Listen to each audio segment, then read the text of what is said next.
Bonjour à tous, je vais vous parler aujourd'hui du cœur, mais aussi de la similitude qu'il peut y avoir entre l'arbre et l'être humain.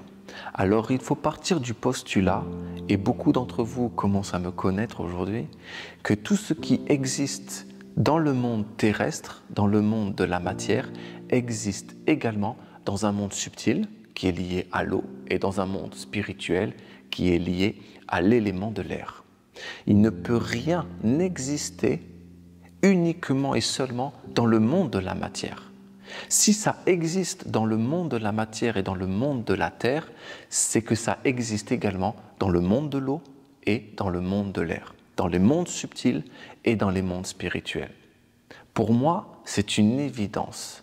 Et pour vous transmettre cet enseignement, eh bien, il faut pouvoir se poser, accepter cette vision du monde. Parce que tout est sujet à cette loi qui est universelle. Que ce soit un arbre, que ce soit un être humain, que ce soit un organe, comme le cœur par exemple, eh bien le cœur est physique, mais il est aussi subtil. Il y a une partie de cet organe du cœur qui est subtile. Et il y a même une partie de cet organe qui est spirituelle. De même que l'homme, l'être humain, est physique, il est également subtil, psychologique, il est également spirituel. L'arbre, c'est de même. Et toutes les créatures de la terre, même les minéraux, ont une part physique, une part subtile et une part spirituelle. Pourquoi l'arbre et l'être humain se ressemblent?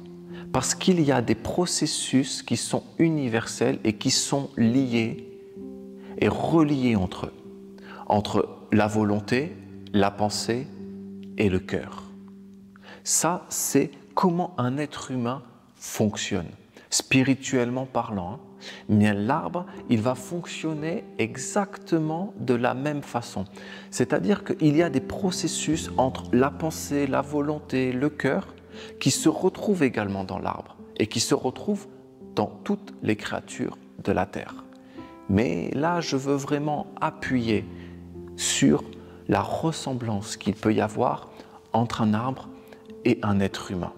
En vous parlant donc de cette relation, de cet équilibre, de ces échanges même entre la volonté et le cœur, entre le cœur et la pensée, entre la pensée et la volonté également. Les racines de l'arbre, par exemple, sont liées à la volonté de l'être humain. C'est lié à cette force dans l'être humain que nous appelons la volonté. Tu vois, la volonté, c'est vraiment une force à l'intérieur de nous et elle nous pousse à accomplir des actions. Eh bien, les racines de l'arbre sont comme la volonté de l'être humain.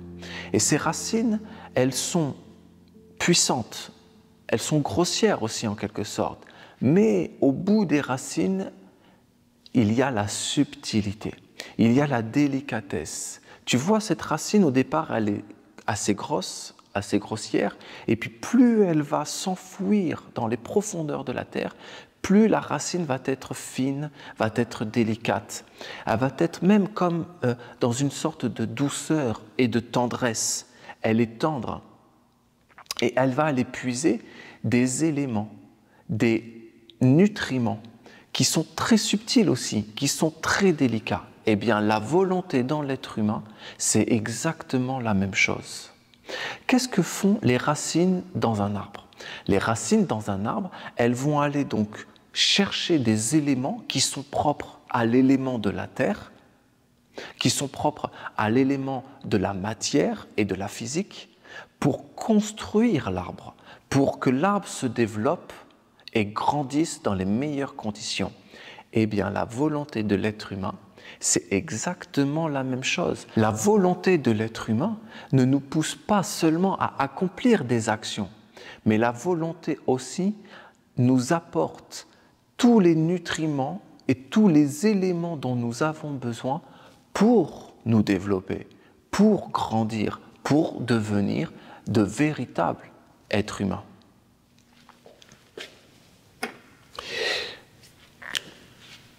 La volonté donc de l'homme est semblable à des racines. Et tu vois, ces racines, elles sont assez fines. Elles sont de plus en plus fines. Plus la racine va dans les profondeurs de la terre, plus la racine est fine. Et cette notion, cette image que je veux te transmettre, elle est importante. Ici, à la base de l'arbre, la racine, elle est forte, elle est puissante. Et il y a de l'écorce même tout autour. Mais plus la racine va aller dans les profondeurs de la terre, plus cette écorce disparaît et plus la racine est tendre, subtile, délicate. Plus la racine est délicate, plus elle est capable d'aller puiser, d'aller chercher des éléments qui sont eux aussi très délicats et très fins. Donc ça, c'est vraiment la volonté de l'homme. Et cette volonté dans l'être humain, elle se trouve au niveau du ventre. C'est au niveau d'une base. Quand tu t'assois, tu te poses sur ce centre de la volonté et du ventre. Et il y a vraiment cette notion de stabilité, de fixité, cette idée de « je me pose », je m'ancre. Et l'arbre d'ailleurs s'ancre, se pose, se stabilise à travers les racines. Plus il est enraciné dans la terre, plus il sera stable. Plus il est enraciné profondément dans la terre, plus il sera en mesure de s'élever haut vers le ciel. Il y a ensuite la cime de l'arbre.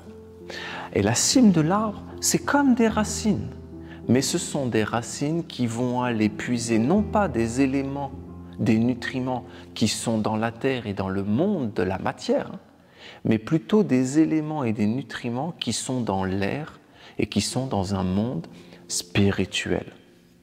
Et la cime de l'arbre fonctionne exactement comme les racines de l'arbre. C'est-à-dire que la cime, c'est comme des racines. Les branches de l'arbre, ce sont comme des racines. Et les racines de l'arbre sont comme des branches. Mais elles sont dans deux mondes bien différents et elles vont aller capter et puiser des éléments qui sont également différents. Parce que ces éléments ne se retrouvent pas dans le même monde. Donc il y a d'un côté quelque chose qui est très différent et en même temps qui est très similaire. La volonté dans l'être humain et la pensée dans l'être humain sont très différents, mais en même temps, il y a quelque chose de très similaire. La cime de l'arbre va aller capter essentiellement de la lumière et des éléments et des nutriments qui se trouvent dans l'air. Et tu vois, ces feuilles, elles sont comme des panneaux solaires et elles vont s'orienter en fonction de la course du soleil. Et elles vont essayer de s'élargir le plus possible pour capter un maximum de lumière. Et dans ces feuilles, il y a des nervures. Il y a donc ces racines qui sont très très fines, peut-être plus fines encore que les racines dans la terre. Et elles vont aller chercher tout ce qui est spirituel. Mais si la pensée dans l'être humain nous permet de voyager, d'explorer, de découvrir, de se projeter, de sortir de nous-mêmes, la pensée ne fait pas seulement cela. La pensée également, comme les racines de l'arbre, nous permettent de nous nourrir. La pensée nous permet de nous construire, de nous faire grandir. Donc nous sommes un être caché, nous sommes un être subtil, délicat, qu'il faut protéger. L'arbre, l'être humain. Et nous sommes en même temps, à travers la volonté et à travers la pensée, à travers les racines et à travers la cime, nous sommes également un être qui est capable de se projeter, de sortir de lui-même. La volonté nous permet donc de sortir de nous à travers toutes nos actions, à travers aussi notre parole. La volonté nous permet de nous exprimer. D'exprimer quoi? Ce qu'il y a à l'intérieur de nous. Si nous n'accomplissons pas d'actes, si nous ne prononçons pas de paroles, alors notre intériorité reste à l'intérieur de nous et elle est comme cachée, elle est préservée. Mais à partir du moment où nous allons prononcer une parole, à partir du moment où nous allons nous mettre en action, alors ce qu'il y a à l'intérieur de nous et qui était caché commence à apparaître et à sortir. C'est la volonté qui fait cela. La volonté est la force de l'être humain qui permet de révéler, de faire exprimer son intériorité, où ça? Dans le monde de la matière, le monde de la terre. Tandis que la cime de l'arbre nous permet de sortir de nous-mêmes, d'extérioriser notre intérieur, mais non plus dans le monde de la matière, mais plutôt dans un monde spirituel, un monde qui est lié à l'air, à travers notre pensée. Notre pensée nous pousse à sortir de nous. Notre pensée nous pousse non pas à l'action dans le monde de la terre et de la matière, mais la pensée nous pousse à nous expandre, à voyager, à capter dans un monde spirituel des idées. Donc la volonté et la pensée, tu as bien compris que ce sont des forces, des impulsions qui permettent en fait d'exprimer ou de faire respirer, d'extérioriser notre intérieur. Ça ne fait pas que nous faire sortir de nous, mais également ça nous permet de nourrir notre intérieur. Les racines vont aller puiser les éléments de la terre et vont ramener toutes ces forces pour nourrir notre intérieur, notre être intérieur.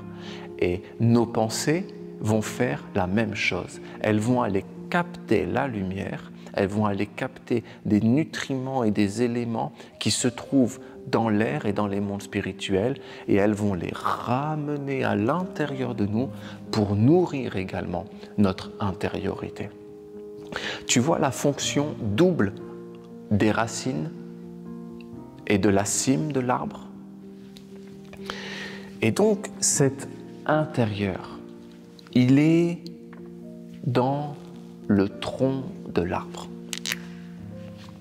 Et le tronc de l'arbre, il unit la cime et les racines.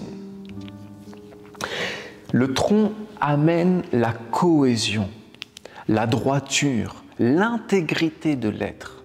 Quand nous disons de quelqu'un qu'il est intègre, qu'il est droit, c'est qu'il est vrai, c'est qu'il est cohérent. Mais comment un être est cohérent? Il est cohérent parce qu'il pense, parce qu'il veut, en accord, en affinité. Si on pense quelque chose et qu'on accomplit un acte ou qu'on prononce une parole qui est contraire à ce qu'on a pensé, alors nous ne sommes pas un être intègre, nous ne sommes pas un être droit. C'est un super sujet, j'aime beaucoup parler du cœur, c'est même peut-être le fondamental de l'existence selon moi. Alors j'espère que cette conférence vous aura plu. C'est vraiment un sujet qui me passionne, un sujet qui, je trouve, est primordial dans notre vie, dans notre existence aujourd'hui. Ça nous permettrait de résoudre beaucoup de problèmes et de difficultés que nous avons dans notre existence. Ça nous permettrait également de nous construire et de nous développer dans les meilleures conditions qui soient pour devenir, eh bien, selon moi, de véritables êtres humains. Alors, hâte de vous voir pour les 2 séminaires que je suis vraiment en train là, de finaliser, de préparer. Ça va être incroyable. Il y a un séminaire donc, qui aura lieu au Québec, au Centre Tara, du 31 mai au 2 juin. Et après, j'irai avec mon équipe en France, à l'écodomaine La Rêverie, aux alentours de Dijon, du 7 au 9 juin, où nous allons justement vous partager des méthodes pour à la fois être capable de renforcer et de protéger notre cœur, mais tout en le laissant s'exprimer, vibrer et rayonner. Merci, merci à tous, tout le meilleur et à bientôt. J'ai hâte de vous voir. Bye.